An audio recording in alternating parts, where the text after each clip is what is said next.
Hi everybody, and welcome to another Stampin' with Deedee tutorial video. For those of you who are new to my channel, I'm Deedee Anderson, and I'm an independent Stampin' Up! Demonstrator. In this video, I'll show you how to make a quick and easy diagonal fold card using Stampin' Up's double-sided 12 by 12 designer series paper. This card style is great for those times when you can't decide which side of your paper you like best, because as you can see, it shows off both sides beautifully. To make today's card, I'll be using some of this lovely new paper from the Share What You Love suite, which will be available in the new Stampin' Up! Catalog. On one side, it has these colorful, playful polka dots, and on the other, there are these sweet flowers that have a little bit of purling on them, which I think is really fun and adds a lot to the paper. Now, even though the new catalog doesn't come out until June 1st, you'll actually be able to get your hands on this paper and some other fun coordinating products starting May 1st as part of an early release. And you can get more info about that over on my blog at stampinwithdeedee.com, which I've linked in the description below. Okay, so to make a diagonal fold card, you'll start by cutting a 12 by 4 inch strip of double-sided designer paper. If you prefer, you could also use regular cardstock for this and then just decorate it yourself. Now, even though this card style shows both paper patterns on the outside, it will only show one on the inside. So you need to decide which pattern you want there and place that side face down as you work. Since I want the flowers to show on the inside, I'm working with the polka dot pattern facing up. So first you're going to score your paper. Lay it with one of the long sides facing you on your scoring tool. Then score it along this long side, first at 4 inches, and then again at 8 inches. I'm using my Stampin' trimmer for this because it also has a scoring blade, but you could use your scoring board for this if you prefer. Now you should see that your paper has been divided into 3 panels that are each 4 inches wide. Next, grab a pencil and a ruler, and then measure up 2 inches along the right edge of the paper from the bottom edge, and make a pencil notch on your paper at that 2-inch mark. Then move your ruler over and align it diagonally from the top of that first score line to the pencil mark you just made, and then draw a diagonal line to connect these 2 points. Now move your ruler down and align it diagonally from the bottom of the second score line to the pencil notch on the right edge of your paper. And then just trace along the side of your ruler again to connect these 2 points. Once you've traced those 2 lines, you can set your ruler and pencil aside and then grab a pair of scissors. Now you just want to cut as straight as possible along each of those diagonal lines to cut away the excess paper that you don't need. Don't worry if there's still some pencil lines showing when you're finished cutting, because it won't show when the card is folded. Of course, you could also use your paper trimmer to cut these lines, but I have a little bit of a hard time lining up those diagonals, so I'm just using my scissors for this. Now, unless you want to use them to decorate your card, you aren't going to need those couple little strips that you cut away, so you can go ahead and add those to your scrap stash. Now we're going to go ahead and fold this card. First, fold the left end panel along that first score line, back behind the center panel. Next, fold the diagonal panel to the left along that score line so that it sits over the top of the center panel. Then check to make sure that all of the edges of your card align properly, and then just go over them with your bone folder to crease the folds. Finally, use a Stampin' dimensional or a little bit of adhesive on the back of the tip of the diagonal piece to hold it in place.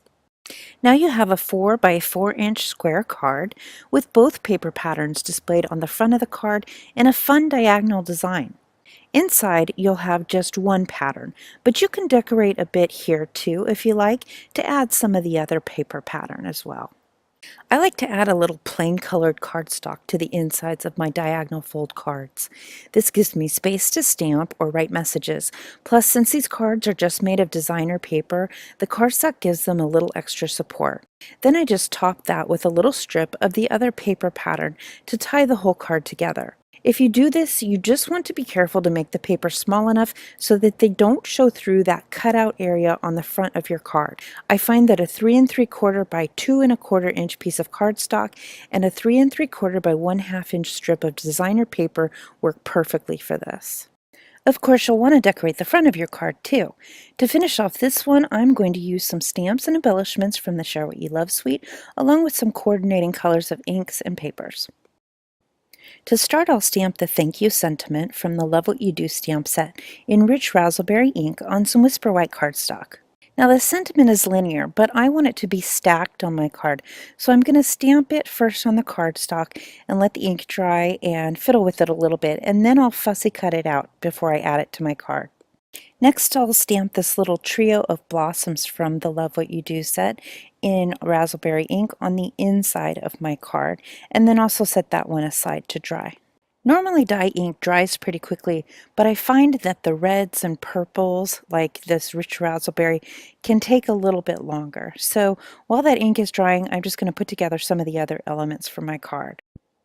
I've punched out a Whisper White cardstock label with the pretty label punch that I'll add my sentiment to when it's dry, and I'm just sticking a 1 1/4 inch mint macaron circle mat to it with some snail adhesive. Then I'll use some of these tiny artisan pearls to accent the label piece. These pearls are really tiny, so they can be a bit challenging to pick up and place, but they make such pretty accents. Now I'm just going to use some mini glue dots to attach a couple strips of this rich raspberry velvet ribbon to the front of my card. This ribbon has a really nice plush texture on the front of it, but it's flat on the back so that you can use it with adhesive. The only thing to keep in mind is that you don't want to get your adhesive on the front of it, because if you do, it really wrecks that plush texture, and it's almost impossible to get off. Now that the ink on my sentiment piece is dry, I'm just going to trace around the outside edges of the letters with this BG10 Cool Shadow Copic marker. This color is very similar to Mint Macaron, but since I don't yet have a Stampin' Blends marker in that color or even an ink pad, I decided that I would use this Copic marker instead. I really like the way sentiments look when they have a little bit of a shadow around them. It just kind of brightens them up and makes them stand out, especially against Whisper White cardstock. Then I'll use the same marker to add a little bit of color to the flowers on the inside of my card. I'm not worried about blending here, but the color will tie in nicely with the front of the card. Next, I'll use my paper snips to fussy cut out the sentiment so that I can stack the two words on top of each other like I want them on my card. One thing I find is really helpful when fussy cutting is to cut away the extra cardstock before you start cutting in around the letters or the image. That way you can get in really close and that extra cardstock doesn't get in your way. It's also helpful to turn the cardstock instead of turning your scissors. This will give you a much smoother cut. Now I've got my sentiment all cut out, so I'm just going to use some of these mini Stampin' dimensionals. I'm going to put some on the back in key spots so that I can attach the sentiment to the mat on the label that I punched out. Then I'll just remove the protective backings from those Stampin' dimensionals and stick my two sentiment pieces down. I'm positioning these so that the taller and longer letters stick out a bit beyond the edges of the mat. I think this gives the sentiment a really fun look. Finally, I'll just add some snail adhesive to the back of that label and then stick the label to my card. And now I've got a cute little thank you card that's decorated on the outside and on the inside too. Before we sign off, I just want to show you a few more examples of diagonal fold cards that were made with Stampin' Up's Designer Series papers. As you can see, you can get a lot of totally different looks just by changing up the papers, stamps, and embellishments that you use. This card style would be great for using up your retiring papers to make way in your stash for all the fun new ones that'll be coming out in the new annual catalog. Since you can get 3 cards out of every 12 by 12 sheet of paper, none of your favorite papers will go to waste. Okay, that's all for this time. If you have any questions, please leave them in the comments below or visit my website at stampinwithdeedee.com for more information. Until next time, happy stamping!